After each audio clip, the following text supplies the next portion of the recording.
Saudari dan saudara yang dikasihi Tuhan, apakah Tuhan diam saja ketika ada kekacauan, ketika ada penderitaan, ketika ada kekerasan?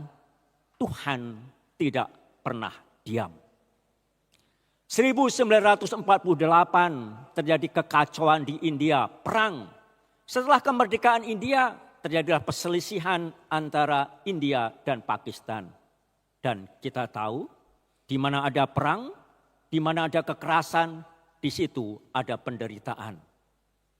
Kalkuta penuh dengan pengungsi, penuh dengan orang miskin, penuh dengan penderitaan. Tuhan diam? Tidak, Tuhan tidak diam. Tuhan memanggil seorang putri, seorang suster, Teresa, untuk melayani mereka itu. Akhirnya Teresa meninggalkan biara Loreto dan hidup di jalan-jalan seorang diri. Itulah awal dari panggilan.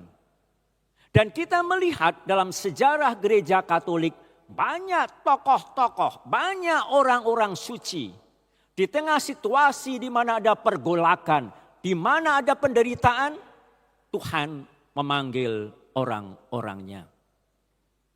Sejak awal gereja, Tarsisius ketika gereja yang masih bayi itu lahir dan datang. Sekian abad kemudian kita mengenal orang besar Fransiskus Assisi. Sekian abad kemudian Vincentius Apaulo. Dan di abad 20 Tuhan memanggil Teresa dari Kalkuta. Tuhan tidak diam. Tuhan tidak membiarkan. Namun Tuhan peduli. Caranya bagaimana kepedulian Tuhan ditunjukkan? Memanggil orang-orangnya. Kita bertanya bila demikian. Di tengah situasi kita, di tengah kecenderungan orang hanya mencari kepentingan diri, tidak peduli dengan orang lain, memperkaya diri, memanfaatkan segala apa yang ada padanya, bukan untuk melayani, namun untuk memperkaya dan mencari keuntungan diri. Tuhan tidak diam. Kardinal Haryo mengatakan, pertobatan. Itulah yang dibutuhkan oleh kita bangsa ini. Mengubah arah hidup, mengubah orientasi. Yang hanya mencari kepentingan diri. Yang oleh Paus Fransiskus dikatakan menghidupi budaya membuang, menyingkirkan globalisasi ketidakpedulian. Tuhan senantiasa memanggil orang-orangnya. Dan salah satunya yang kita peringati hari ini Santa Teresa dari Kalkuta. Untuk apa? Menyatakan dan menunjukkan kepedulian Tuhan. Kita pun demikian.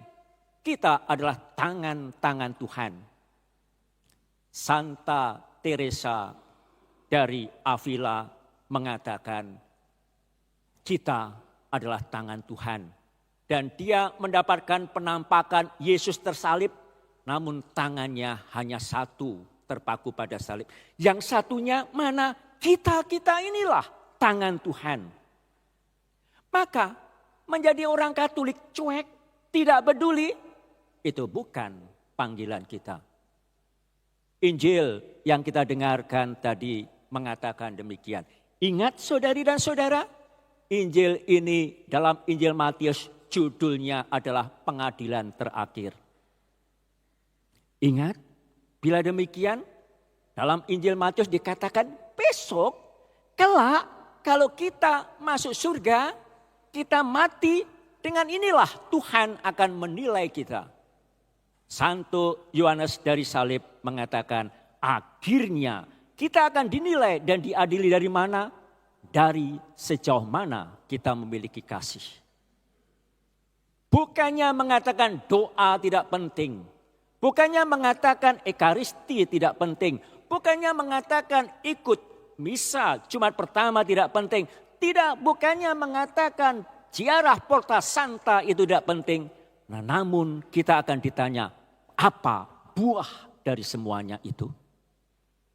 Apa buahnya?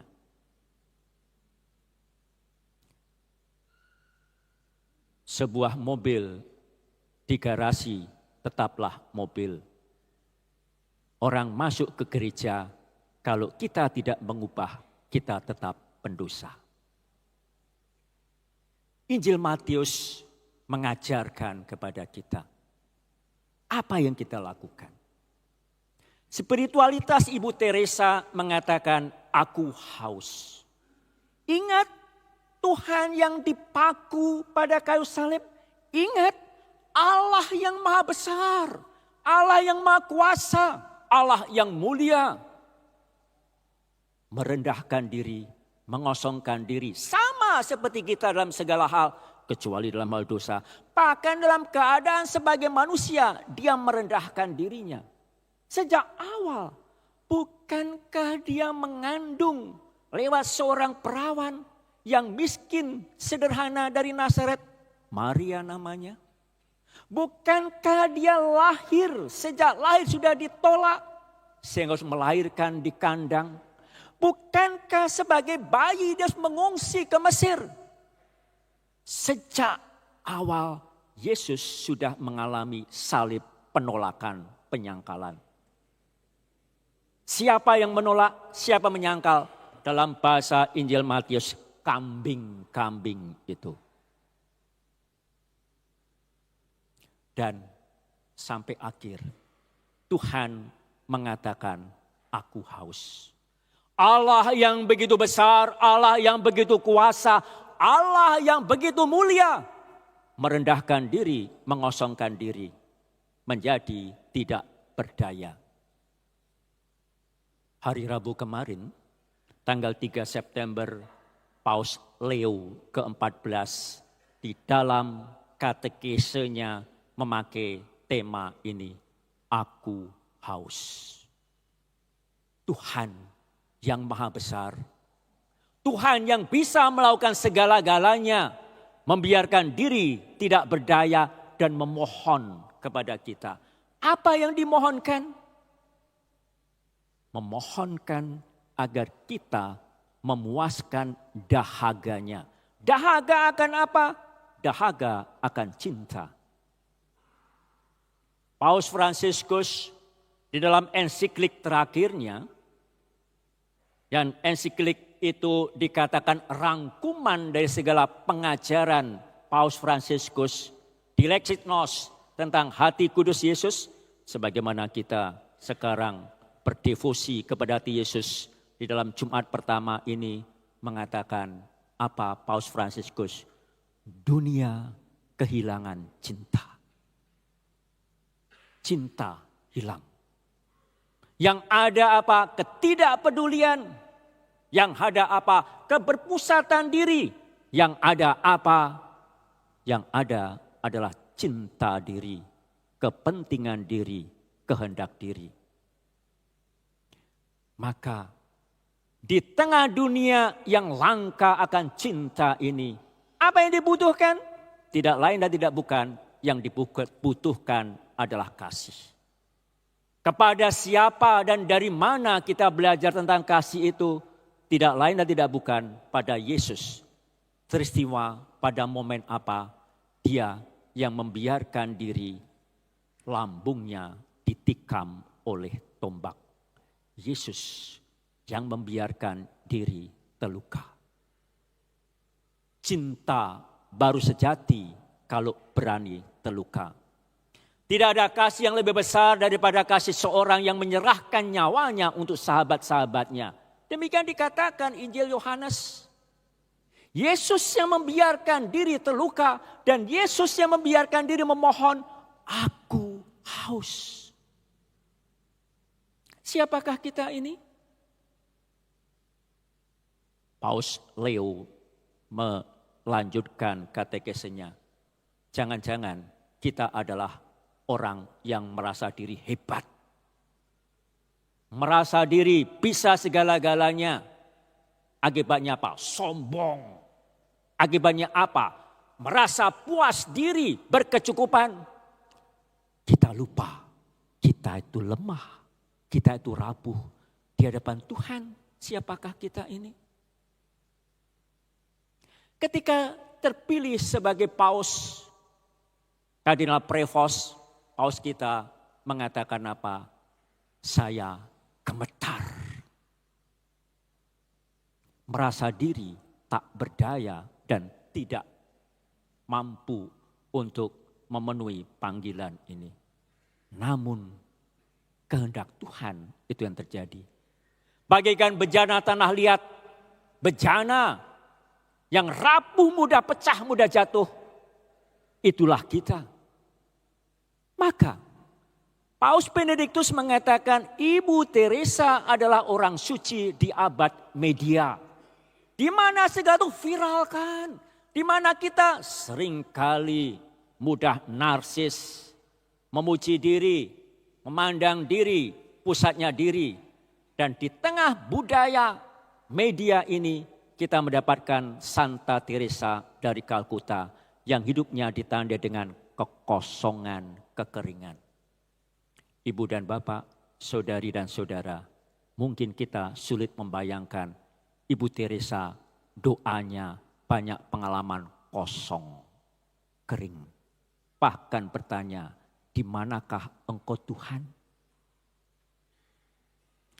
Tuhan memanggil Ibu Teresa, jadilah cahaya bagiku. Namun Allah yang sama memberikan kepada dia kegelapan. Mengapa? Supaya Ibu Teresa melayani orang-orang dan kita semua yang mengalami kegelapan. Bukankah kita dalam arti tertentu, dalam situasi tertentu juga mengalami kegelapan? Orang menjanjikan Indonesia emas, namun orang mengeluh Indonesia cemas. Menghadapi situasi, tidak hanya bangsa dan negara kita ini, dunia ini, orang gelisah dan cemas. Orang bertanya, kapan perang itu selesai? Kapan perdamaian terwujud? Dan kita mudah sekali mengalami kegelisahan, kekhawatiran. Bukankah kita secara pribadi juga mengalami itu kecemasan, kegelisahan. Sehingga orang mengalami apa? Depresi. Dan seringkali problem terbesar adalah kesehatan mental. Kita mudah mengalami kekosongan, kekeringan, kejenuhan. Pagi hari berangkat kantor seakan-akan tidak punya semangat. Hidup bagikan rutinitas seperti roda yang berputar. Menjalani pekerjaan hidup sehari-hari yang begitu saja. Kita mengalami semuanya itu. Dan Ibu Teresa diberi oleh Tuhan apa? Kegelapan untuk menemani kita yang sering dan mudah mengalami kegelapan dan kekeringan. Betapapun demikian saudari dan saudara, orang tidak tahu bahwa Ibu Teresa mengalami kekeringan, kesepian dan kegelapan. Yang dia tahu adalah, yang orang tahu bahwa Ibu Teresa terkenal. Disambut di mana-mana, bahkan sampai masuk ke Cina. Paus pun pengen ke Cina, tidak pernah berhasil. Ibu Teresa bisa masuk ke sana. Gaza, Yaman. Dia bisa datang kemana-mana. Mendapatkan Nobel perdamaian. Bahkan juga berbagai macam gelar. Doktor honoris causa dalam bidang teologi bahkan dari Harvard University. Dan pada orang seperti itu Tuhan memberikan apa? Kegelapan. Pada saat kita mengalami kekeringan dan kesepian, pada saat kita mengalami kejenuhan dan kekeringan, apakah kita bisa tersenyum? Ibu Teresa tetap bisa tersenyum. Love begins with smile. Mulai dengan senyum. Melanjutkan kata-kata itu, Paus Fransiskus mengatakan, saya tidak bisa membayangkan orang Katolik yang tidak bisa tersenyum. Jangan-jangan orang Katolik hidupnya seperti Prapaskah terus. Kesungut-sungut, cemberut, rasanya bebannya berat sekali. Dan tidak bisa tersenyum. Kita kehilangan apa? Kita kehilangan sukacita. Kita kehilangan apa? Kita kehilangan pengalaman Paskah. Pengalaman bagi kita ditebus, pengalaman bagi kita dicintai. Maka digambarkan orang Katolik adalah orang yang senantiasa jatuh cinta. Jatuh cinta dengan siapa? Jatuh cinta pada Tuhan. Maka dalam Dilexit Nos pun Paus Fransiskus mengatakan kita diajak menghidupi apa? Spiritualitas jatuh cinta. Dan Ibu dan Bapak tentu lebih paham daripada kami ini, orang selibat ini. Orang jatuh cinta, wajahnya cerah. Maka kalau romo-romo kurang cerah, jangan-jangan kehilangan cinta itu. Bukan cinta dengan pasangannya. Maka kita diharapkan memiliki itu. Dan itulah panggilan kita mewartakan sukacita. Bukankah dalam bacaan pertama dari kitab Nabi Yesaya dikatakan menjadi terang. Dan terang itu tandanya apa? Terangnya tandanya adalah kalau kita keluar dari diri kita sendiri. Tidak berpusat pada diri, keluar dari diri kita sendiri, peduli kepada sesama, peduli kepada mereka yang menderita. Pada saat aku lapar, kamu beri aku makan. Pada saat aku minum, kepada aku haus, kami beri aku minum. Kepedulian itu.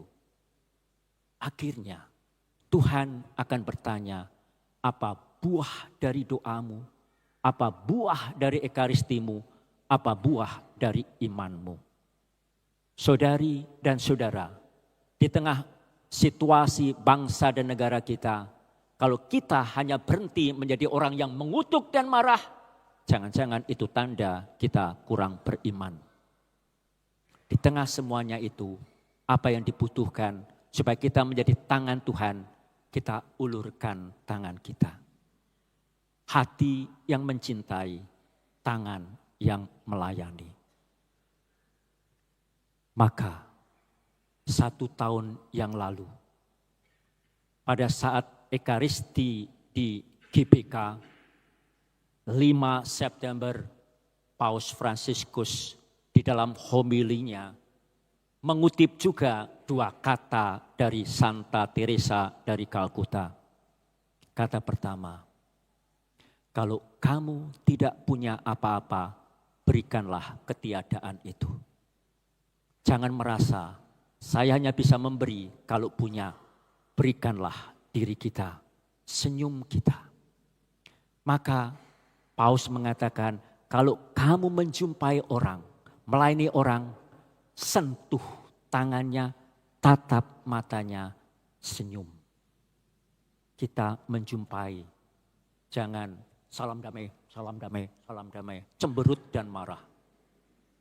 Berikanlah ketiadaan, berikanlah diri kita. Jangan merasa saya bisa memberi hanya kalau punya. Tidak. Kita ingat rahmat, bahasa Latinnya gratia.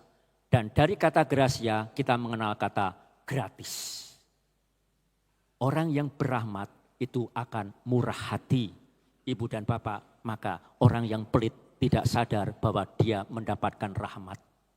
Itu yang pertama. Yang kedua, jangan takut menabur walaupun kita tidak menuai. Kalau kita membuat sesuatu, jangan berpikir saya dapat apa. Kalau itu terjadi, kita tidak menjadi orang yang murah hati. Di tengah kegelapan dunia ini, kita diajak menjadi terang. Caranya bagaimana Injil mengatakan memberi makan, memberi minum, memberi tumpangan, memberi pakaian kepada siapa saja yang membutuhkan. Di tengah dunia yang langka cinta, kita diajak membagikan cinta. Supaya apa? Dunia yang dingin, beku dan keras, kita dinginkan, kita lembutkan dengan apa? Cinta. Ibu Teresa bila demikian mengajarkan kepada kita hati yang mencintai, tangan yang melayani. Dengan demikian kita membangun dunia ini, dunia yang penuh dengan kasih.